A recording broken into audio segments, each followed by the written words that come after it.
इसीलिए कहते हैं नारी पुरुष की शक्ति होती है। आप कभी भी देखना, घरवाली साथ में हो और पति मोटरसाइकिल से जा रहा हो घरवाली को बिठा के और गिर जाए, हाथ टूट जाए पर रोएगा नहीं, क्योंकि शक्ति साथ में है। घरवाली कहेगी अजी रामोड़ी का बापू लागी ऐसे लगती है, मर्दों के क्या फर्क पड़ता है, दर्द हो रहा है, लेकिन वो अब लुगाई के सामने रोएगा थोड़ी, घरवाली के सामने। हाँ, और वो घरवाली ना हो, हल्की सी खरोंच भी लग जाए उंगरिया में, उछलेगा महाराज जोर जोर से। अच्छा, दूसरी बात, जिनके साथ पत्नियां होती हैं ना, उन लोगों के हाव भाव में, सोच में, और जिनके पत्नियां नहीं है उनकी सोच में अंतर मिलेगा आपको, कभी भी देखना महाराज। क्योंकि घरवाली एक ताकत होती है महाराज। घरवाली किसी काम को आगे होकर के कर लेती है ना, घरवाला नहीं कर पाएगा, पर घरवाली ने कर लिया तो काम पार चला जाएगा। कभी भी देख लेना, आप पार जाता है महाराज। घरवाला कहता है बावली रहने दे, नहीं पार पड़ेगी, तू बात न समझ, अरे नहीं होगा, और महाराज उसने बीड़ा ठान लिया कि कैसे नहीं होगा, तो वो काम होकर के ही रहता है। इसलिए कहते हैं कि नारी शक्ति होती है महाराज। नारी वो ज्वाला है, वो आग है। जैसे सारी दुनिया की मशीनरी आग से ही चलती है, गाड़ी भी आग से चलती है, मशीनें भी आग से चलती है, हवाई जहाज भी आग से चलती है, तेल में आग ही लगती है जिससे गाड़ी चलती है। पर सजनों, आग जब तक सीमा में है, अपनी मर्यादा में है, तब तक विकास करती है, पर अगर वो अपनी मर्यादा को तोड़ दे तो विनाश भी कर देती है। जिस आग से भोजन बनता है उस आग से ही घर जलता है। मतलब समझे कि नहीं समझे? मतलब हुआ कि नारी का सम्मान करो, मत इसका अपमान करो। ये दुर्गा है जब तक ही दुर्गा है, और बाद में काली भी बन जाती है।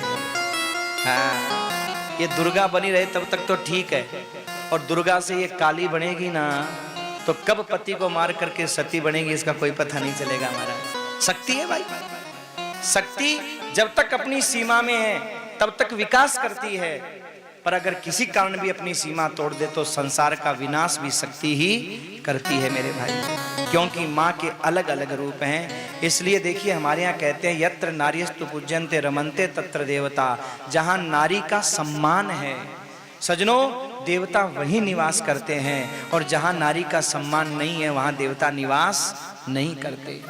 ध्यान रखिएगा, नारी के सम्मान में देवता निवास करते हैं। और अगर कभी भी ध्यान रखिए, बहू की आंख में अगर आंसू हमारे कारण आया तो उस बहू के पियर वालों का सत्यानाश नहीं करता, वो ससुराल वालों की खुशियों को जला करके खाक कर देता है, आंसुओं को साथ बहा करके ले जाता है। क्योंकि हमारे घर का सुआ सूतक हमारी बेटी को नहीं लगता, पर हमारी बहू को, पत्नी को लगता है ना।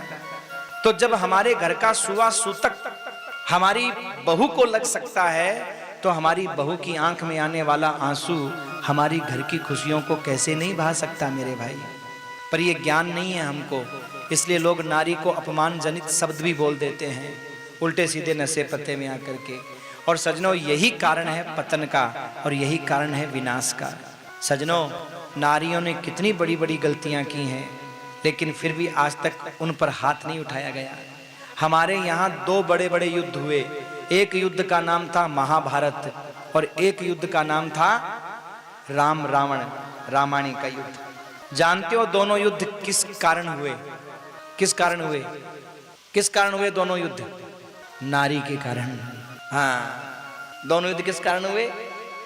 नारी की लाज की रक्षा के लिए राम रावण का युद्ध हुआ।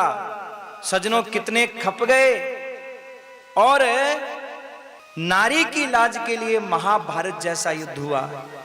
अच्छा, एक बात और देखो, इन दोनों युद्ध में एक भी नारी नहीं मरी, सब पुरुष ही पुरुष मरे।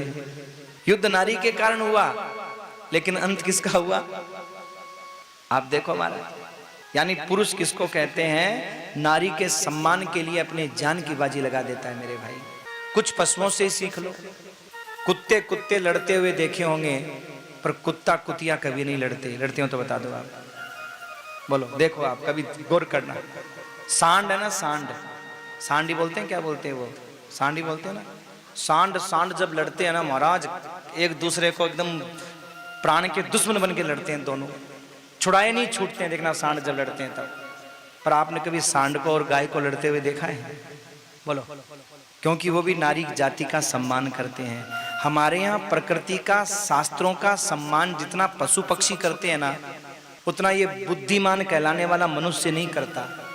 आप किसी भी पशु को देखो, सुबह जल्दी उठ करके चहकना शुरू करेगा और सूर्योदय के साथ ही जो खाना पीना है खा लेगा और सूर्यास्त से पहले पहले अपने घर पे आ जाएगा। जहां भी उसका घर है, जिस पेड़ के ऊपर, वहां सूर्यास्त से पहले पहले आ जाएगा और जो कुछ खाना है वो सूर्यास्त से पहले पहले खा लेगा। पर भैया जिस मनुष्य को बुद्धिमान कहते हैं और कहते हैं भैया हम पेट के लिए भागते हैं, 2 रोटी के लिए भागते हैं और उस रोटी का कोई नियम नहीं है खाने का, रात को 12 बजे खा रहे हैं, 2 बजे खा रहे हैं, पूरी रात जग रहे हैं, किस लिए? रोटी के लिए, और रोटी पेट में जाती ही नहीं है महाराज, क्या फायदा? बस सजनों, ये कथा हमें यही शिक्षा देती है, क्या नारी का सम्मान देवताओं को प्रसन्न करता है और सजनों नारी का अपमान घर का विनाश कर देता है। बहुत सुंदर सजनों, नारी पुरुष की शक्ति है और राधा रानी हमारे कृष्ण की शक्ति है।